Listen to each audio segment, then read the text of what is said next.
अस्सलाम वालेकुम नाज़रीन, ड्रामा से सावली यार पीएम आप देखेंगे कि पिया कॉलेज से घर आती है और अपना मिस बोलते कि हमारे राहें अलग हो गई।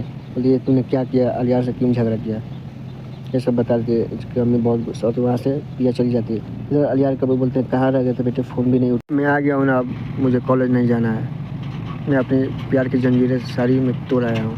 ये बात सुन के टेंशन में हो जाता है अलियार का अब्बू और बोलता है बेटे मैं तुम्हारे लिए उसके चौखट पर भी मैं जाने के लिए तैयार हूँ। मैं उससे बोलूँगा कि हाथ पैर जो भी होगा मैं जोड़ लूँगा। ये तो चाल था। ये देख लो कैसे मुस्कुरा रहा है अलियार का अब्बू। और कभी टेंशन में रहती है पिया और अलियार के बारे में सोचती है। तभी देखती है नीचे सावल बैठा रहता है तो वो भी टेंशन में रहता है। ये देखकर तीनों टेंशन में रहते हैं, एक दूसरे से प्यार करते हैं। और इधर ये सब सोच रही थी तभी पिया कमी आके बोलती है। तभी पिया नहीं जाती है और सुबह पिया का अब्बू बोलते हैं कहाँ है पिया, बोलो चलने के लिए।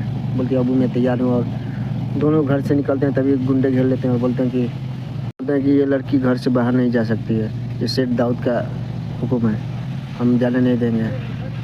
तभी वहाँ सवाल आ जाता है, बोलता है क्या हो गया मेरे गली में आके रंगदारी करो, चलो चलो बच्चों निकलो यहाँ से।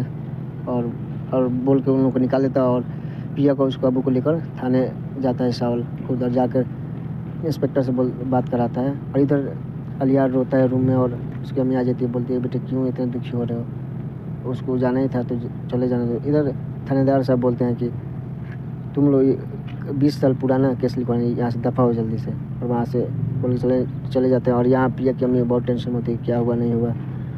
और इधर मूसा गुस्से में रहता है कि उसकी हिम्मत कैसे हुई सावल की कि मेरे खिलाफ़ जाएगा, ये क्या हो गया उसको।